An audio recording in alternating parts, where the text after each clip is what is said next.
जी, hello दोस्तों, मैं हूँ कमर चीमा। उम्मीद है आप लोग ठीक होंगे। दोस्तों, चाइनीज़ प्रेसिडेंट शी जिनपिंग ने अपने मज़ीद कुछ जो जनरल्स हैं उनको फायर कर दिया है। ये बड़ी इंटरेस्टिंग स्टोरी है कि चाइनीज़ जो जनरल हैं उन्होंने they may have been compromised for some reason. सुनने में ये आ रहा है कि प्राइमरी रीज़न में be of they shared some of the nuclear information with the Americans.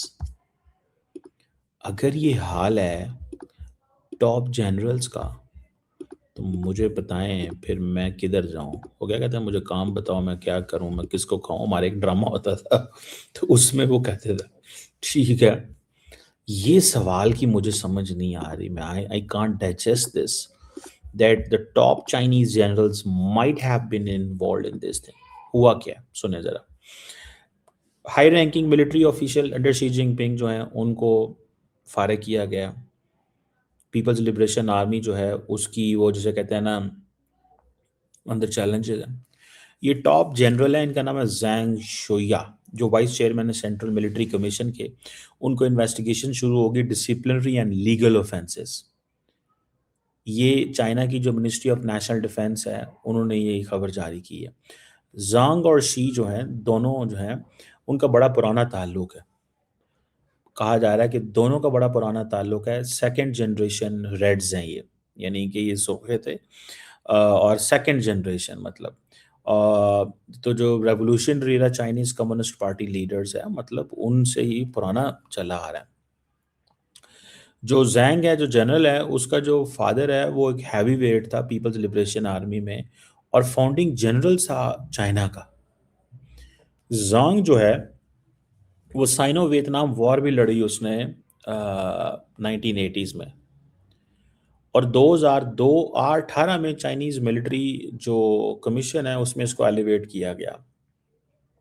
तो ये सवाल ये पैदा होता है कि जैंग जो है उसको एक्यूज किया गया है for leaking secret about Chinese nuclear weapons to the US. मैं तो ये चीज जो है ना मेरे लिए तो ये ही बहुत ज्यादा प्रॉब्लम है। ठीक है ना जी। अ, कि ये ऐसे हो सकता है, इज दिस पॉसिबल। ठीक है ना जी। कि ये कैसे मुमकिन हो सकता है, हाउ इज दिस पॉसिबल। और ये कौन कर सकता है आज के ज़माने में, और वो भी चलो निचले लेवल पे होता है ना। तो मैं मान जाता हूँ, कोई बात नहीं। लेकिन द क्वेश्चन रिमेन्स कि यार ये लोग करेंगे, इस तरह के लोग करेंगे इतने बड़े पैमाने पे। अच्छा, आगे आ जाए। और इन्होंने कुछ ब्राइब्स एक्सेप्ट की फॉर पर्सनल चीज़ों के लिए। ये वॉल स्ट्रीट जर्नल ने ये कहा है by the way. Chinese military commission में मैं आपको बताता हूँ, चेयरमैन जो शी जिनपिंग है, वाइस चेयरमैन दो होते हैं। एक जैंग है, ये इन्वेस्टिगेशन है में हुआ था। इससे पहले एक हे वेडोंग था, उसको 25 अक्टूबर 2025 में फारिग कर दिया गया था। आगे उसके मेंबर हैं ली लिू जैन ली एक बंदा है, उसको भी अंडर इन्वेस्टिगेशन रख लिया गया। उसके नीचे दो वाइस चेयरमैन के नीचे चार बंदे हैं, चारों के चारों को एक्सपेल कर दिया गया और अंडर इन्वेस्टिगेशन है। इसका मतलब है टॉप सारी मिलिट्री लीडरशिप फारूक कॉम्प्रोमाइज होगी। सिर्फ एक बंदा रह गया, एक बंदा रह गया, चेयरमैन रह गया यानी कि शी जिनपिंग रह गया, और एक बंदा उसका नाम है जैंग शेंगमिन, ये एक मेंबर है वो रह गया। बाकी सारी मिलिट्री उड़ा दी उन्होंने। यहीं से आप अंदाजा लगा लें कि वेयर डू दे स्टैंड। अच्छा, इस ये अनाउंसमेंट बड़ी शॉकिंग थी। अब जो चाइनीज जो मिलिट्री जो है उनकी अ, उन्होंने बड़ा सख्त एक उनका एक इनकी मिलिट्री का एक मैगजीन है, उसने बड़ा एक ज़बरदस्त सख्त आर्टिकल लिखा कि उन्होंने जो क्राइम्स किए हैं, और वो शी जिनपिंग के बारे में उन्होंने कहा जो कि उसकी जो करप्शन के अगेंस्ट वो टॉलरेंस जीरो है। और करप्शन जो है मिलिट्री अपरेटस सारे का सारा, कि वो टफ टाइम देंगे। और वो कह रहे हैं कि ये दोनों टॉप जनरल हैं, इन्होंने बेट्रे की है और ट्रस्ट तोड़ा है, और जो एक्सपेक्टेशंस हैं पार्टी की सेंट्रल कमेटी की, उसको उन्होंने ठोस पहुंचाया। मैं आपको मुझे ये लग रहा है कि आजकल अमेरिकन एंड चाइनीज जो है ना, वो एक दूसरे के अंदर बहुत लंबी चौड़ी पेनिट्रेशन कर रहे हैं। एंड अमेरिकन बार कामयाब हो गए हैं पेनिट्रेशन करने में चाइनीज में। रिसेंटली पता चला था वो चाइनीज भी कुछ कामयाब हो गए थे, कुछ चाइनीज भी कामयाब हो गए थे अमेरिका के अंदर पेनिट्रेशन करने में। ये भी मुझे पता चला था कि चाइनीज भी कामयाब हो गए थे अमेरिका के अंदर पेनिट्रेशन करने में। ठीक है जी, इसको भी आप देख लें आप। मैं तो बड़ा परेशान हुआ हूँ ये सारा सुन के कि इनकी फौज तो बड़ी वो है। अच्छा, ये जो आर्टिकल आया उस आर्टिकल में लिखा गया कि दोनों जो जनरल्स हैं उन्होंने ट्रस्ट तोड़ा है चाइनीज़ कम्युनिस्ट पार्टी का। ठीक है जी, चाइनीज़ जो मिलिट्री कमीशन है, सेंट्रल मिलिट्री कमीशन का, उसका ट्रस्ट तोड़ा है, और पॉलिटिकल एंड करप्शन प्रॉब्लम्स में इन्वॉल्व थे। और ये जो चीज़ है इट हैड सम सिग्निफिकेंस। अच्छा, जो डिफेंस मिनिस्ट्री है उसको उन्होंने अंडर इन्वेस्टिगेशन रख लिया। और सुनने में आया है कि ये जो वो जिसे कहते हैं ना, अ, ये दिस इज़ डेंजरस। इसकी क्या वजह है? क्या इसकी वजह ये है कि शी जिनपिंग इटसेल्फ उन्होंने अपनी इक़्तिदार को उन्होंने तीसरी टर्म दे दी है। तो ये सिविल मिलिट्री रिलेशंस के अंदर डायनामिक्स जो हैं वो चेंज हो रही हैं चाइना के अंदर भी।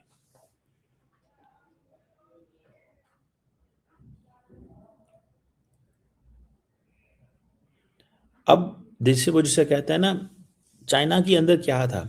चाइना के अंदर ये था कि जो चाइनी के पुराने जो थे ना लीडर्स है, जिसमें माओ जेडोंग, तांग शाओपोंग, इन लोगों ने अपनी अथॉरिटी बिल्ड की थी थ्रू वॉर टाइम।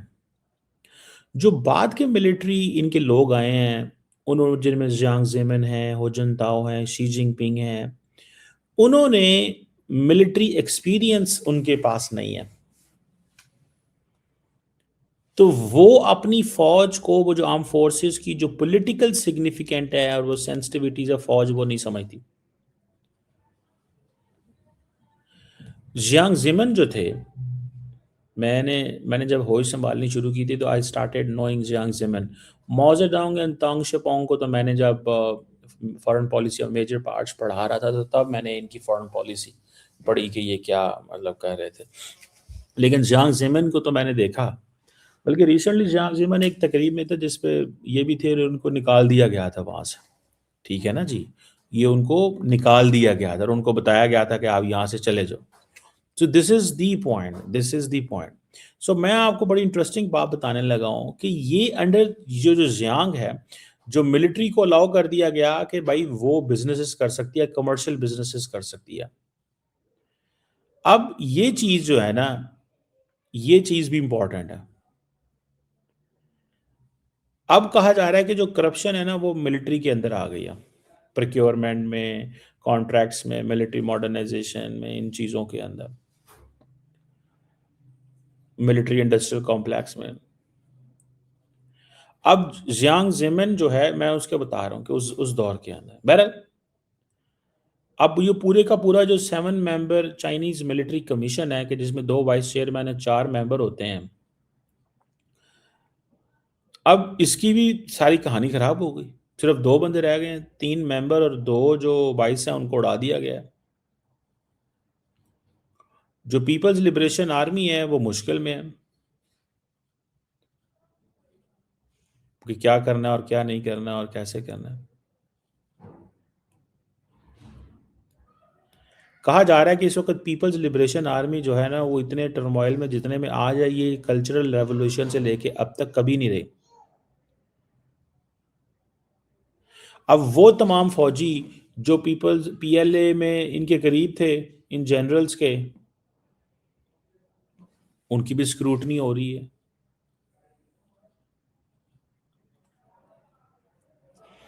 ठीक है जी, तो इस चीज़ को भी देखें। अब इसके लिए बहुत लोग सोच रहे हैं ताइवान के लिए क्या इम्प्लीकेशन है, इंडिया के लिए क्या इम्प्लीकेशन है, क्या इंडिया जो है वो भी तगड़ा हो, जितना ज़्यादा तगड़ा है, ठीक है, वो क्या करेगा और वो नहीं करेगा। मुझे ज़ाती तौर पे ये लगता है कि जैसे फॉर एग्ज़ाम्पल जिसे वो कहते हैं ना, ताइवान क्या चाइनीज़ मुकाबला भी कर सकेंगे कि नहीं कर सकेंगे, अंदर से कंप्रोमाइज़ तो नहीं होगी फ़ौज उनकी। मैंने किसी से सुना था, उन्होंने कहा जी कि चाइनीज़ ने पूरी ताइवान का जो जितना डाउनटाउन है ना, उस डाउनटाउन की पूरी उन्होंने बिल्डिंग्स बनाई हुई हैं वहाँ पे। और वो वहाँ पे अपने चेक करते हैं कि अगर हमें अर्बन वॉरफेयर में जाना पड़े, तो हम किधर जाएँगे और कैसे जाएँगे?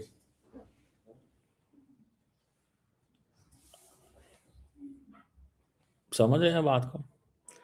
तो दिस चीज़ को भी वन मस्ट अंडरस्टैंड दिस। इस चीज़ को भी अंडरस्टैंड करना चाहिए। बहरहाल ये तो फिर वो जिसे कहते हैं ना, एक नई चीज़ सामने आएगी, किधर, कब, कैसे, क्या। लेकिन मैं आपको बड़ी गारंटी से ये बता सकता हूँ भैया कि जो सिचुएशन है ना, it is like very, very disturbing. बहुत ही डिस्टर्बिंग सिचुएशन हो चुकी हुई है। इतनी डिस्टर्बिंग सिचुएशन है कि आप शायद हैरान रह जाएँ कि चाइना को क्या नुकसान हो सकता है इस सारे का। कि अगर ये इम्प्लीकेशन समझी जा रही हैं कि ताइवान पे क्या इम्प्लीकेशन होंगे।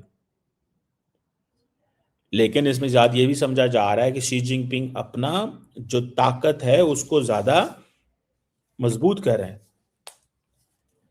और हो सकता है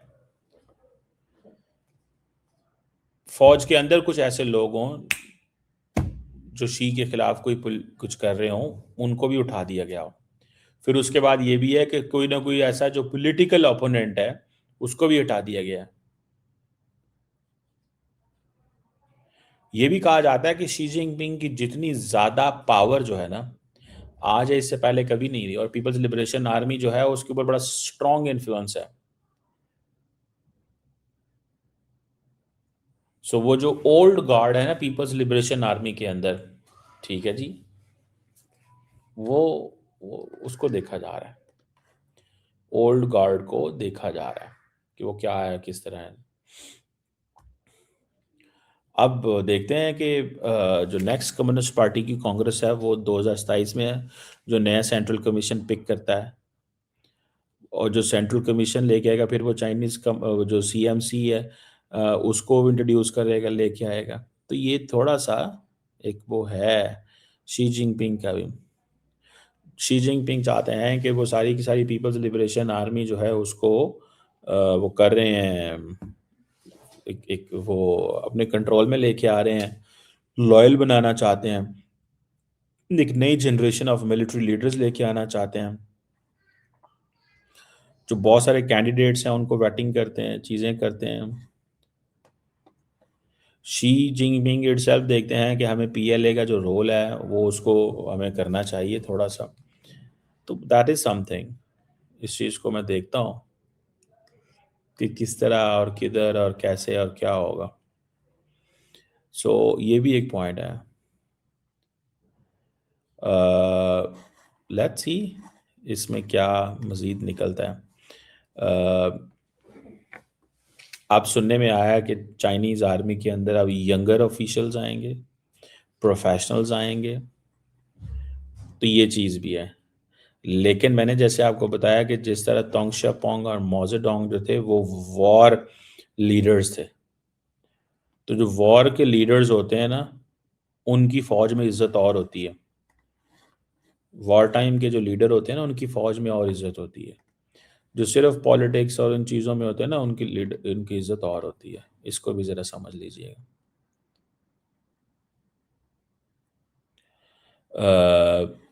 बहरहाल इंटरेस्टिंग, वेरी इंटरेस्टिंग। एक देखने को पता चलेगा कि क्या है और क्या नहीं। लेकिन मैं आपको बड़ी गारंटी से बता सकता हूँ कि इस सब ने, ये जो कुछ है, इस सब ने हिला दिया। इस सब ने हिला दिया।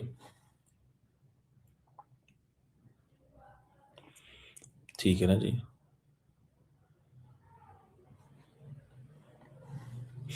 तो ये एक चीज़ जो है ना वो that is in front of us. देखते हैं बहरहाल क्या मज़ीद होता है। Thank you very much.